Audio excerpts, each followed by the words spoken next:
The following is an Encore episode of the Read to Lead podcast.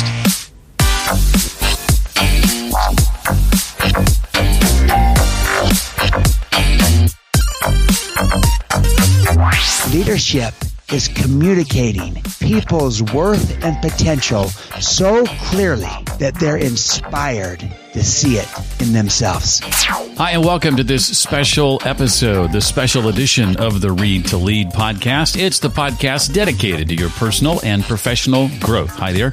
My name is Jeff Brown, and I believe that if you desire to achieve true success in business and in life, then intentional and consistent reading is a must. The idea behind this podcast is to help you narrow this reading list and bring you key insights and valuable ideas from today's most successful and inspiring authors. And it's difficult to believe that it could get much more inspiring than it is today.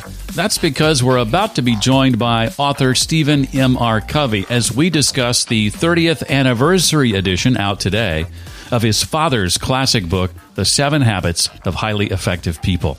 I'll ask Stephen to share his thoughts on the questions that you submitted.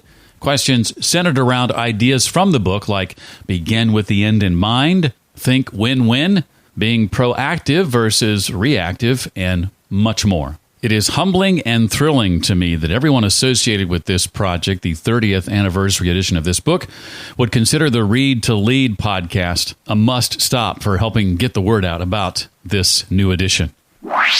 Well, Stephen M.R. Covey is co-founder of Covey Link and of the Franklin Covey Global Speed of Trust practice, a sought-after and compelling keynote speaker and advisor on trust, leadership, ethics, and high performance. Stephen speaks to audiences around the world. He is the New York Times and #1 Wall Street Journal best-selling author of The Speed of Trust and co-author of the #1 Amazon best-selling Smart Trust. He is the former CEO of Covey Leadership Center, which, under his stewardship, became the largest leadership development company in the world. And Stephen, along with Greg Link, led the strategy that propelled his father's book, The 7 Habits of Highly Effective People, to become one of the most influential business books of the 20th century, according to CEO Magazine. Stephen currently serves on the board or advisory boards of several entities and is a top thought leaders in trust lifetime achievement honoree from Trust Across America, Trust Around the World. Well, Stephen is here today to discuss the 30th anniversary edition of his late father's book, The 7 Habits of Highly Effective People. It is my privilege and honor to welcome him to the Read to Lead podcast. I told my wife just moments ago I need complete quiet because I'm about to conduct the single most important interview of my career. Stephen, welcome to the Read to Lead podcast. Well, thank you, Jeff. I'm really honored, humbled to be here with you today. This will be a lot of fun. Well, as I was preparing for this and thinking about thousands upon thousands upon thousands of people around the globe, the hundreds of thousands, the millions who have been impacted by this work the last 30 years, it occurred to me that I was probably not qualified to ask all the questions, that I needed to reach out to my community, those like myself who have been impacted by this book, and ask them what they want to make sure that I ask. And boy, they responded in droves via email and on social media. I won't be able to include them all, so if your question isn't asked, I apologize in advance, and I've combined some of them that were similar, but we'll get through as many as we can. And we start off with someone who happens to be a former guest on the podcast, the author of a book called View from the Top, Aaron Walker, and he pulls no punches. He wants to know, Stephen, right out of the gate, was it a curse or a blessing growing up in Dad's shadow? Were you always referred to as Stephen Covey's son? And before you answer, correct me if I'm wrong, I believe when the book came out and your father kind of was showing up on everybody's radar, you were in college, if I'm not mistaken. Is that right? I was just coming out of a business school when the book was about to come out. So a master's degree, yes. So growing up, though, did you feel like you were in that shadow? And if so, was that a blessing? Was that a curse? I would say this. I definitely was in his shadow because he's such a larger-than-life, figure. But it absolutely is a blessing, was a blessing, is a blessing, because to have been influenced by my father, taught by my father, loved by my father was an extraordinary thing. And so, yes, do you sometimes be known as Stephen Covey's son? Yes, but that's not a bad thing. I look at the flip side. What a blessing. What an opportunity to learn these principles of effectiveness at a young age, to have been taught and to have seen it modeled, and also to have had a relationship with my father that really was so profound and, is the greatest influence on my life, and also to feel loved by him. So it was absolutely a blessing. And yes, I clearly am in his shadow, but I don't mind that because I feel a sense of stewardship and a sense of legacy that I want to continue and perpetuate. And I made a conscious decision even when I left Harvard Business School to, do I go into investment banking where I had an opportunity? Do I go into real estate development where I had an opportunity? I chose to join with my father and then Covey Leadership Center because I knew the 7 Habits of Highly Effective People was about to come out. And I really believed that this book was going to impact people and leaders and organizations all around the world, and I wanted to be a part of it. So I kind of chose this. I ran with the blessing, seeing it through that lens, and that's how it's been for me in my life. And to be clear, you didn't start at the top. You began there in an entry-level position, right? That's correct. Yeah, I wanted to learn the business. I wanted to, get in with clients and do client work and sales and learn and grow and just develop and kind of build my own credibility. I did feel a need to not just be my father's son. I wanted to also show that I could work hard, create value, and do things that showed that I had some capability and strength. So I did have a desire for that and not just be seen as my father's son. But I also didn't have any problem being known as my father's son because I felt so strongly about who my father was. I was proud of that. As a teenager, though, I have to believe that there were times when he would give you advice and your response was something akin to, "Oh, Dad, come on." Right? At least once, right? There were times when I thought, this is not realistic. And so here was because my dad would never let you be reactive. He never let you blame people. I'd say, "Dad, I got a terrible teacher at school. I'm not going to learn anything. We got to take the same standardized test, and I got the worst teacher." And, he would say, "Well, that's being reactive. So that means you're responsible for your learning. The teacher's not responsible. So you need to make it happen. You need to do whatever you need to do." And I'd say, "Gosh, here, I'm going to go talk to Mom. Mom will let me blame," and point the finger at the teacher. So we kind of had a little bit of a back and forth. With my dad, you'd get principles, and with my mom, you'd get compassion and and empathy. And so we had some fun with that. But there were times as a teenager where I didn't want the lecture. But the reason it didn't feel like a lecture was that my father modeled what he taught. He believed it. He loved, and he wasn't perfect himself, but he'd always come back to the principles. And so maybe I'd say this, Jeff, the kindest thing I could say about my father is that as good as he was as an author and as a teacher, speaker, and he was really good, that was in public. As good as he was in public, he was even better in private. As a husband to my mother, as a father to his kids. He was who you thought he was. And so that made hearing, his ideas, it didn't come across as a lecture. Rather, it came across as great advice from a loving parent that tended to be more received that way because you just felt the relationship was so strong. Well, the next question I want to ask you, Stephen, comes from Danielle, whose last name I'm going to leave out for a couple of reasons, one of which is I'm not sure whether or not the question relates to her personally. And the other reason I'm leaving out her last name is because I'm not sure I can pronounce it. So the question is this: how might these principles, the 7 habits, be applied to help those that maybe struggle with things like anxiety and depression? Well, I think that they can be helpful. And again, I recognize that anxiety and depression is a real challenge for many of us and for many people in our society. It's very real. And where 7 habits can be helpful is in particular, the first 3 habits, which is kind of what my father called the private victory as we move from dependence to independence, and the whole idea of, being proactive. And one key principle in being proactive is the idea of focusing on your circle of influence, not on your circle of concern. And so, in other words, there's a lot of things out there that we're concerned about, all of us, that matter to us, and it could be that the economy, what's going on in the world today, the weather, my company, my job, et cetera. There's a lot of things that are a concern to me. And then within that, wide, broad circle of concern, there's a smaller circle of influence. Those are the things that I can do something about, that I can influence. And reactive people tend to focus on all the circle of concern things. Proactive people tend to focus on the circle of influence things. When the reactive people focus on the outer circle of concern, what happens is their circle of influence diminishes and grows smaller. When the proactive person focuses on the inner circle of influence, it tends to grow larger. And so I'd say that for someone that struggles with some of these conditions, by focusing on your circle of influence as a form of being proactive, you begin to enlarge and expand that. And the very process of doing that can, in some cases, be helpful to having that person better be able to manage and deal with some of those challenges of anxiety and depression, because they feel a little bit greater sense of control and power, as opposed to be sometimes overwhelmed by all the concerns that are out there in the broader circle. So this can be really helpful and practical.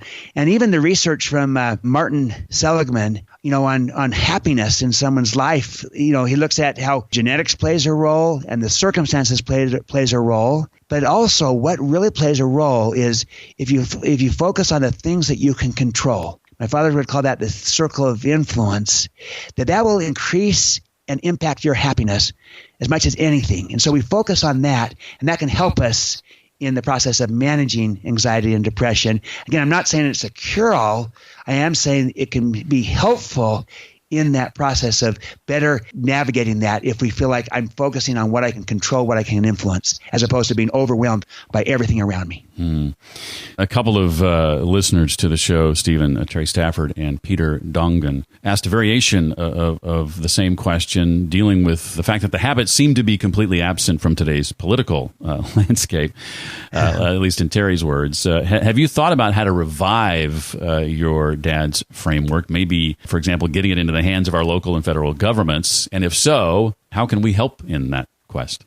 I think it's a great question, because we need this in our society. And I'll tell you in particular where I think this would be helpful in our governments and in our leadership in the world at large is the second half of the 7 habits. The first half are habits 1, 2, and 3, the private victory, moving from dependence to independence.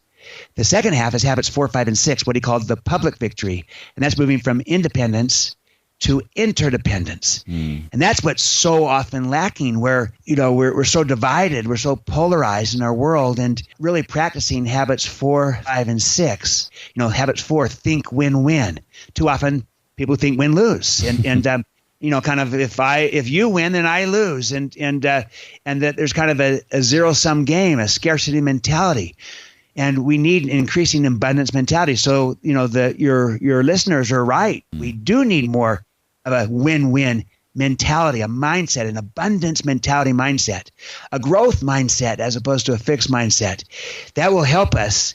And then habit 5 is seek first to understand, then to be understood. And too often in society, both in government and also in many organizations and with many leaders, we go the opposite direction.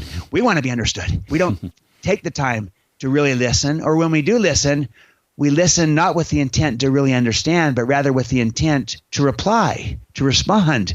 And, so we're kind of just waiting our turn and formulating our reply. But that won't build the kind of trust that's needed to solve our problems. What will is if we seek first to understand and really seek understanding with people.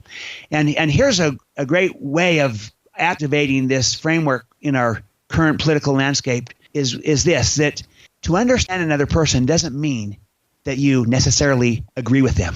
In fact, you might completely disagree. So you're not acquiescing and saying, by trying to understand you, I'm agreeing with you. No, you're trying to say, I'm not casting judgment right now. I'm just trying to understand to your satisfaction how you feel and how you view this before I try to tell you how I feel and how I view it.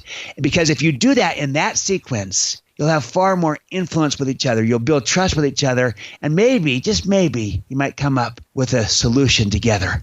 But understanding precedes that. And people are not striving for that understanding enough. So we need that today. Your listeners are absolutely right. And then finally, habit 6 is then to synergize together, to take those differences that you learn about in habit 5 when you try to understand each other, And now to say, how can we take these differences and turn them into strengths by coming up with solutions that are better than what either one of us could do by ourselves? And so we do need this in our governments at all levels. We also, though, need it in our businesses and in our healthcare systems and in our educational institutions and in military, in NGOs, and really every walk of life. And so we're trying to, the 30th anniversary edition of the 7 Habits book is trying to say, hey, people need to both discover and maybe rediscover these foundational basic habits that will help us become more effective working together. And we've maybe drifted from it too much. We've got to go back to blocking and tackling, to basic habits that will help us work well, first become independent and then become interdependent. And we have to come back to this. And so that's why we're coming out with the 30th anniversary edition, is to say these 7 habits are actually even more relevant today than they were 30 years ago. You mentioned Think Win-Win, and Nicole, who didn't give her last name, but Melissa Thompson, a young man named Pradeep Shetty, all asked about that habit in particular. And Nicole has a coworker, wink, wink, that she needs help with. Well, I'm just teasing Nicole. It is a coworker, not Nicole herself. But she asks, what advice would you give, Stephen, for dealing with someone who only sees one-sided wins in the context of negotiations? How do you begin to move them toward understanding Think Win-Win? Yeah, great question, Nicole, and also Melissa and Pradeep. I would say this, that it's a great question because there's so many that come at this kind of with the traditional negotiating posture, transactional, kind of give and take, tit for tat type of thing, and also from the premise of many cases, scarcity, zero sum, and hey, if you're winning, then I'm winning less, and so. Yes, that is a challenge. I'm not trying to downplay that. It is real. But I also find this, that sometimes one person can shift the whole environment. It takes one to, well, it takes two to practice win-win. It only takes one to start. And if you can come in as that one and say, hey, we can maybe negotiate the traditional way of negotiation where we kind of go back and forth and kind of transactional. And I know how to do that. I'm not against that if that's the preferred route. But I also would like to explore a possibility if you're open. The best deals and the best negotiations, the best relationships are those in which people can really trust each other and can come up with a situation that is truly a win-win. If we have to be partners and deal with each other long-term, then the only sustainable relationship and approach is got to be a win for both of us. So what if we try to say, let's try to seek a win for both of us. And look, I want to win. Of course I do. And I know you want to win. And I want your win as much as I do my own. I know that's different. I know that's not the traditional approach, but are you open to that possibility? And my whole idea would be, again, I'm not going to just give you whatever you want, and you're not going to give me whatever I want, but rather we're trying to understand each other's interests, not just our positions, and try to listen to each other, and then try to come up with solutions that might be a win-win. It might be an approach. We may not achieve it, but maybe we can. And I think by kind of making it safe, opening up the possibility, presenting the idea, and then also saying, and I'm willing to go first. I'm willing to kind of to take the risk. I'm willing to really try to listen and understand you first. And then if you practice habit 5, they might kind of either not like this or give lip service to it. But if you still will practice habit 5, which is rather than just playing the tit for tat back and forth transactional game, just say, hey, I want to understand your viewpoint and then reflect back what you're hearing. And, they might think this is a game or this is weird, but if you stay with it, there's a good chance you can influence them. I've seen it happen. I've also seen it not work, where I try to go win-win and they're just deeply scripted in the other and they view it as a game. But I've seen it transform some relationships where people say, are you serious about this? Well, I'd be open to that if you are, but I've got to have a win. And I say, I know, but I got to have a win too. And you're authentic, you're real, you build trust, you build some understanding. If you can come up with a great solution on one thing, you might be able to come up with another. And I've seen it just grow and transcend. So again, I'm practical. It doesn't always work. But while it takes two to practice win-win, by definition, it only takes one to start it. And oftentimes we can be that one by painting the picture and by kind of making it safe and then by leading out and going first. And there's a risk to that. But I think there's a risk to not do it too, because then you're just trapped in traditional negotiation where you often get deals, but you don't trust each other after the deal. So the quality of the deal is not as good as maybe a true win-win where you also trust each other. That's worth something, maybe taking a risk for. So that would be my advice, and it won't always work, but sometimes it will. I love that. Kim Affleck wrote to us. She wants to know, what one thing would you say is out of balance that you'd like to bring back into alignment to more accurately represent what your father originally wanted people to understand? And if I'm reading between the lines, I think what she's saying here, is there a habit that's been misapplied or misunderstood in some cases?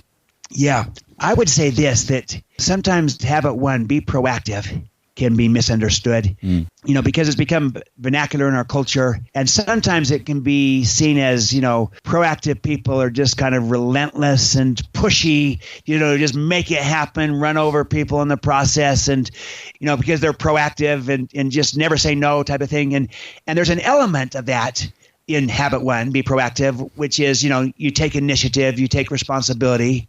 But too often, sometimes people have pushed that to the extreme of where be proactive means you're a pushy kind of just run people over, all in the name of being proactive.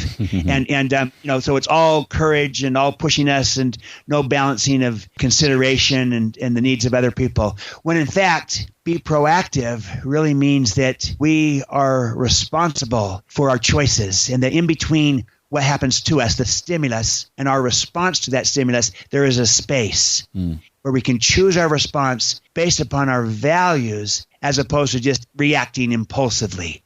And that's the big idea behind being proactive, is that we are responsible for our choices and for our actions. We can't just point the finger and blame and saying, hey, he made me do it, or she made me do it, or, he makes me so mad, and pointing the finger and blame as if we have no choice in the matter. That's stimulus response, like Pavlov's dog. There's no choice, but there's a space between the stimulus, what happens to us, and our response. And in that space is our freedom to choose our response based upon our values as opposed to just react impulsively. So the metaphor is the reactive person is like a can of soda pop, and if you shake it up and then you open it, it's just going to squirt out, everywhere. That's reactive. But compare that to a bottle of still water.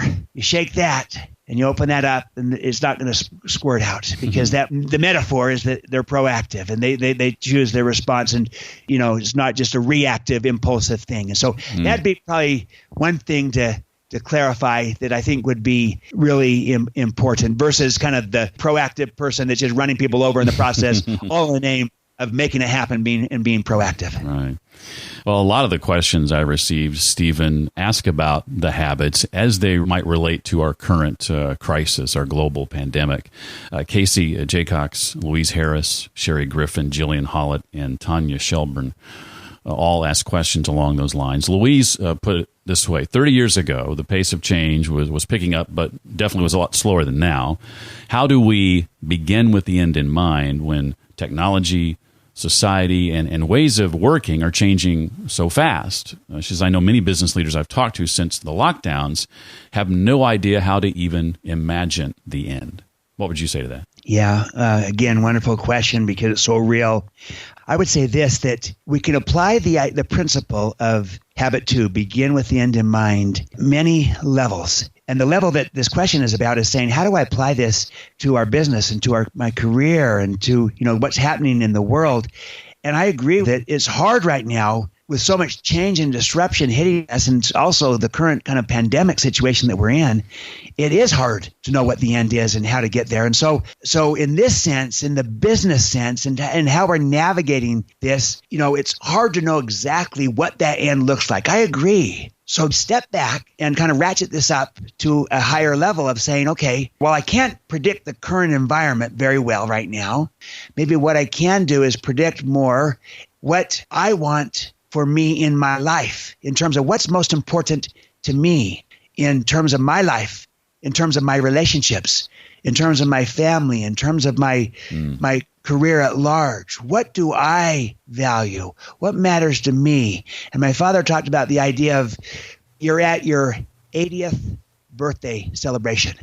So you're now 80 years old, and you have people there from all walks of life, from business. And again, you can't predict what's happening in business right now and organizational life because of all that's going on, but you still have a leader from business that is there at your 80th birthday, as well as someone from your family, as well as someone from, say, your community or your neighborhood, as well as maybe someone from your church if you belong to a church, or from a not-for-profit or some, volunteer organization you're a part of. And those people are going to give a tribute, a speech about you. Mm-hmm. What would you want them to say about you? So I can't predict what's going to happen with COVID-19 and all this disruption and change.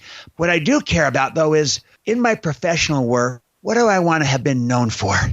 That I was a person of integrity, that I was a person of fairness, that I was a person that sought to contribute and to add value and that cared about other people or whatever it might be. What would you want people to say about you? What would you want your family to say about you? What would you want your neighborhood or your community or your church or your volunteer organization, the person there to say about you? Because that's describing the most important things to you, your end in mind for you as a person.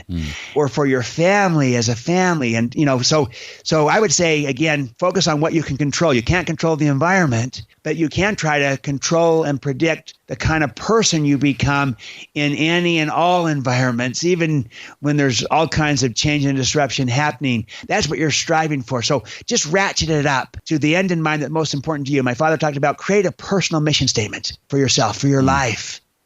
Just like a company might create an organizational mission statement, what if you had a personal mission statement? What if you created a family mission statement together with your family about what the first things in your family are, the most important things? And so you can apply this at many levels. So that's one that we could all say, hey, who am I? What am I about? I'll begin with the end in mind to me as a person. And then you still, in a business setting, you do the best you can. It may not be that I've created a strategic plan that is going to be really valuable a year from now when everything is changing, but I can say, here's the kind of business or company I'm trying to create to add value in these ways, recognizing that the world is changing around me really fast. So I can't predict the outcomes, but I can say I want to be a part of or build this kind of organization that, broadly speaking versus narrowly speaking. So I think you have to kind of broaden the viewpoint to make sense of this today. Well said. Related to family, Alex Osmond and Jeff Fusen ask about habits as they relate to fatherhood specifically. And Jeff writes that your dad shared at some point about his writing process and mentioned enjoying time at the beach with your family for most of the day while he would rise early to write. And this may have been on an extended writing retreat, Jeff admits, and not normal life. But he gave Jeff a dream of a rhythm of meaningful work merged with family. That's his vision for life balance. In your estimation, Stephen, how was your dad able to pull that off? What could Jeff learn from your dad that would help him develop that kind of rhythm and balance? Yes. I think my father was pretty amazing at this, at pulling it off, because he had a very successful professional life, obviously with 7 Habits and other works and his speaking, and very influential. But you know what? He had an equally successful kind of family life. And I know that because I'm a son and I grew up in this, and I felt it. And the relationship my dad had with my mom and with each of us children. And we have 9 kids, so this was not easy, and yet he was a great uncle to a lot of nieces and nephews, and a great brother to his brother and his sisters. And so he had a great family life. He served in his church. He did things that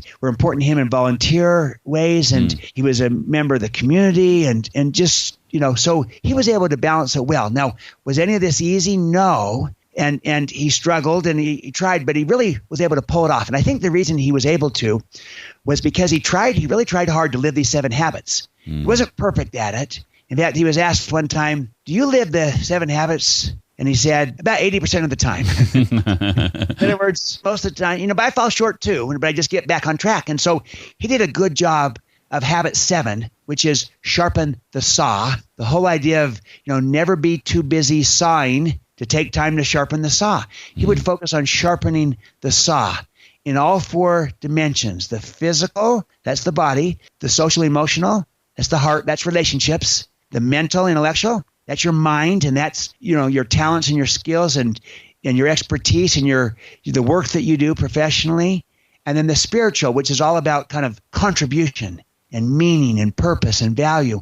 And he focused on kind of sharpening the saw in all four of those dimensions. And that made him really effective with people. He also kind of saw life as an integrated piece. So rather than compartmentalizing of, I got my professional work and then my family work and such, he integrated it. And I remember as a kid growing up, he'd show me his calendar and say, hey, I'm going on all these trips that are set up to do presentations. Which trips do you kids want to go on? And I'm going to take each of you on a trip of your choosing.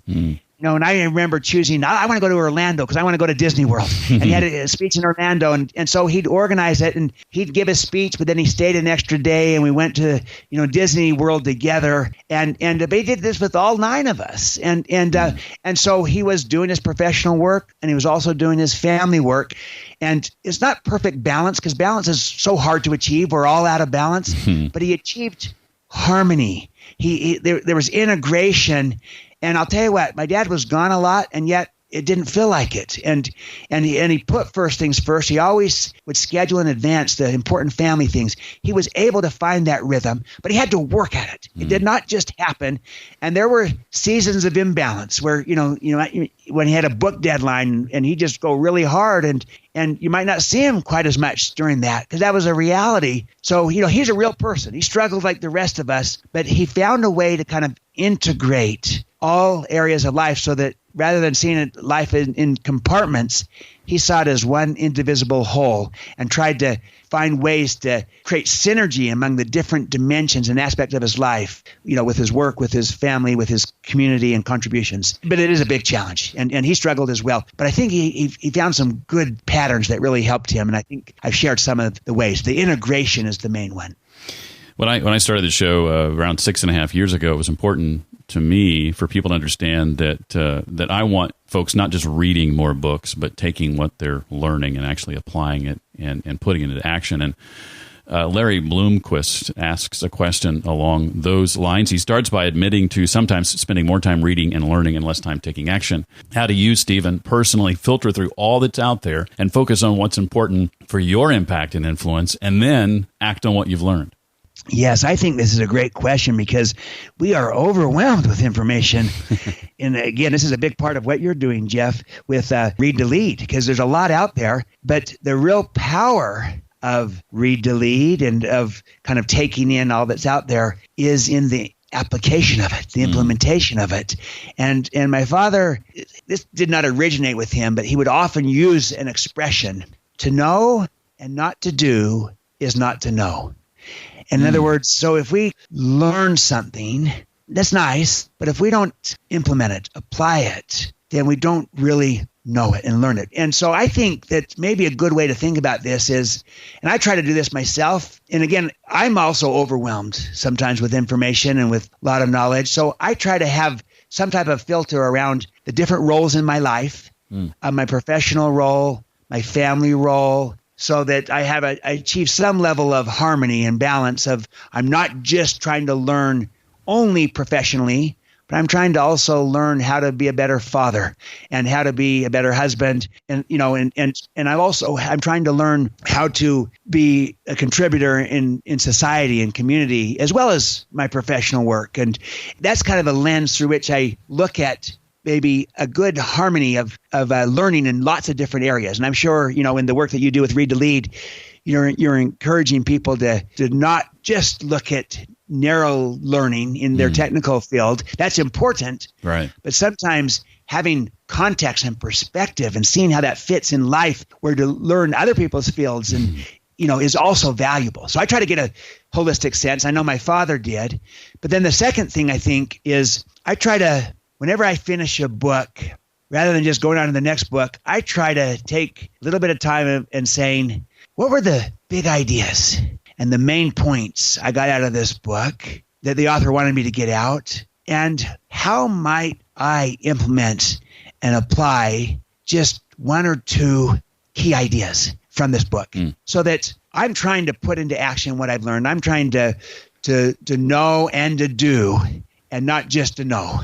And I learned this, that if I try to apply everything, because usually there's a lot of ideas in a book, right? If I try to do too much, then I tend to almost do nothing. So it's almost counterintuitive. And then I might have this knowledge, but I'm not applying it. So instead, I try to say one or two things, and then I try to just implement those one or two things. And then I find this, that if I have success in implementing one or two things, it often encourages me to go back to that book and say, wow, this really worked. What's another thing I might try on this? And then another. And then I find, some works are really even more valuable than others, where it just draws me in because it's so practical and actionable, and I can really apply it. And so I've learned less is more. And so to learn and then to apply at least one thing, sometimes two, but not 20. If it's 20, I won't do any. If it's one or two, I'll do it. And so I try to do that. And that might be an idea, but I'm sure that all of our listeners might have a different approach. But I think the question is great because we're overwhelmed with information and with knowledge. What we want really is learning and application and understanding. And that takes, applying it. And that's the key way that we really learn. I mentioned earlier that, and it's no surprise, millions of people have read your father's book, and I think it's safe to say that many of them have read it multiple times. And Renee Vider is one of those, and she says she gleans something new just about every time she reads it. Do you feel you've read it enough, is her question, or familiarized yourself enough with the habits to have finally conquered them, or are you still learning new ways of applying them and living them too? I'm learning new ways of applying and living them all the time. It's like a spiral. It just keeps going up. And so there's so many different levels and dimensions to it. You can apply it on so many different ways. It is a continuous spiral. And I'll tell you what, as I mentioned also, habits 4, 5, and 6, that public victory, think, win, seek first to understand and to be understood, synergize. They were the same same public victory habits 30 years ago.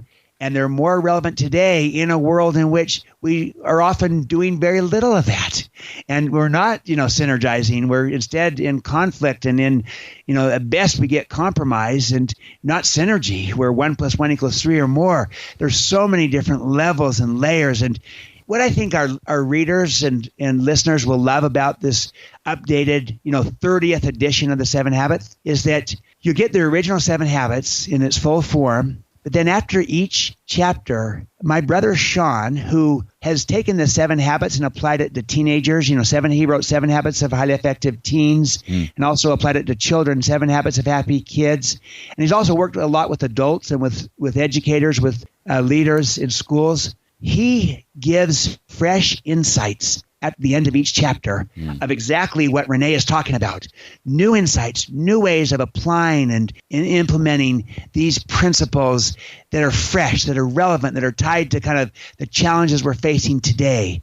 It's also some behind the scenes thinking of my father and stuff around different things. And so it's really fresh and it's relevant, and it kind of just shows you that this is an ongoing process, an upward spiral of kind of going to new and different levels of application and understanding. And it really makes the 7 Habits just come alive in our new world. Because I think the 7 Habits is not 30 years old, but rather 30 years young. And it's more relevant today than it was 30 years ago. I love it. You answered a couple of my questions in that one response. I was also going to ask you about what makes the new edition new, and you covered that. Yeah. So thank you for that. Mark Connell wants to know about a book he doesn't hear much about anymore, but had a profound impact on him.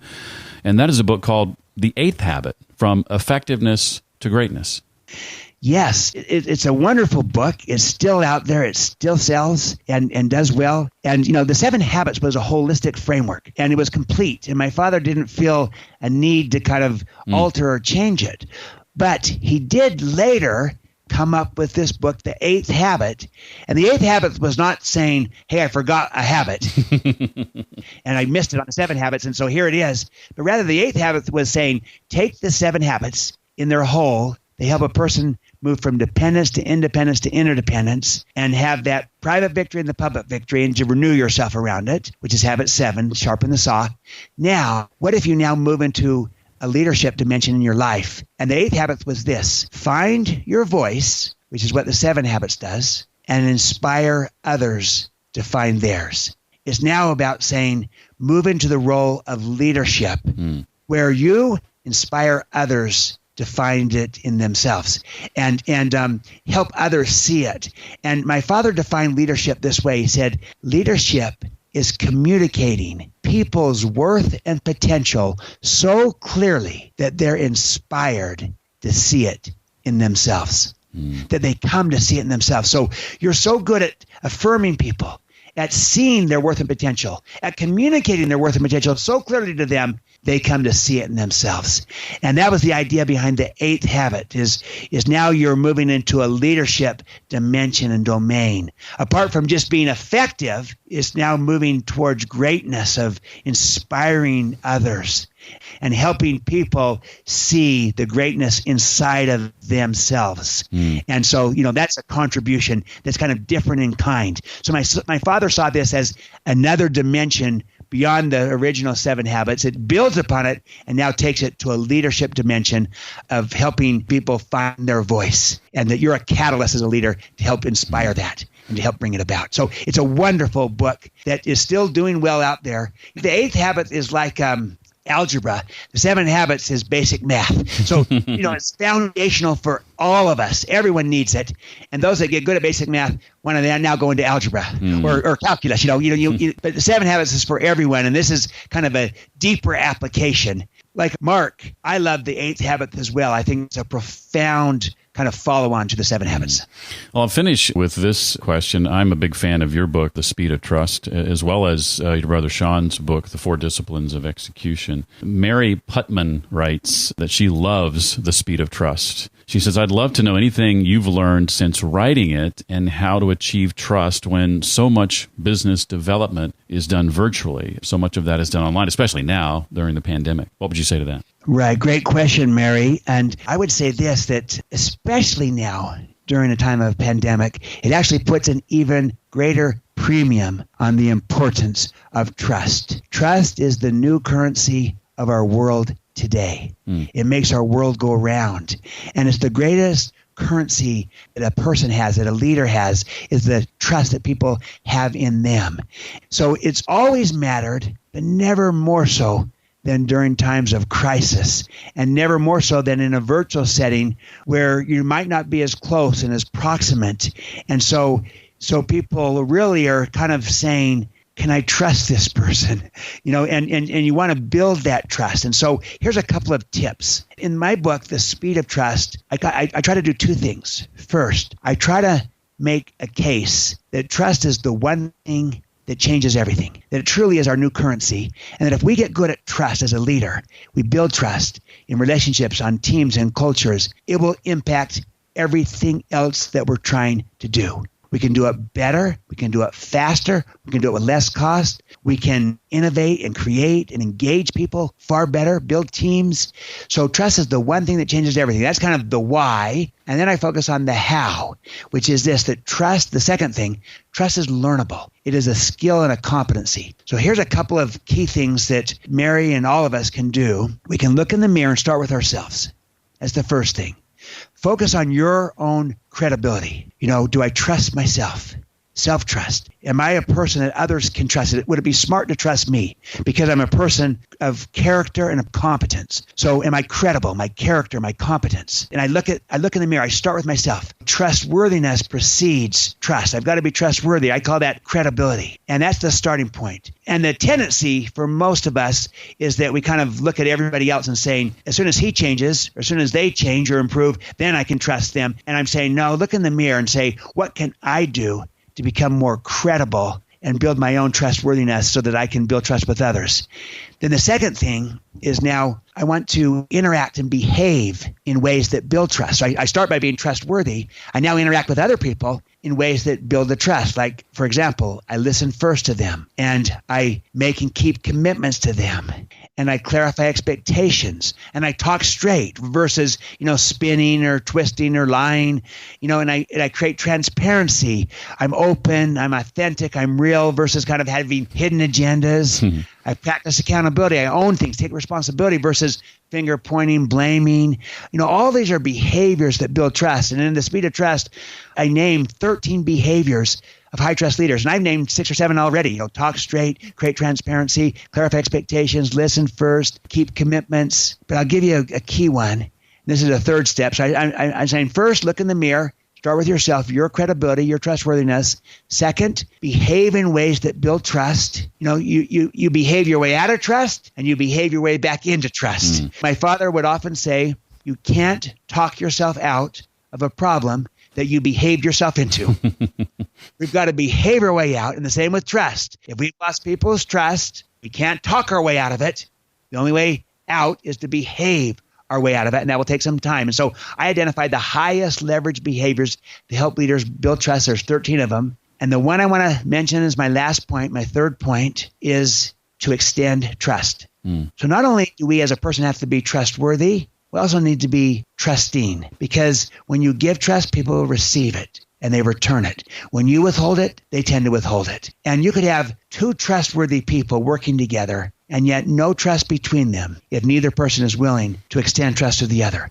So yes, we need to be trustworthy. That's credibility. We start there, but it's not enough. We also need to be trusting. Now look, I'm not saying go out and blindly trust everybody, a blind trust, because not everyone can be trusted, and that's not smart in today's world.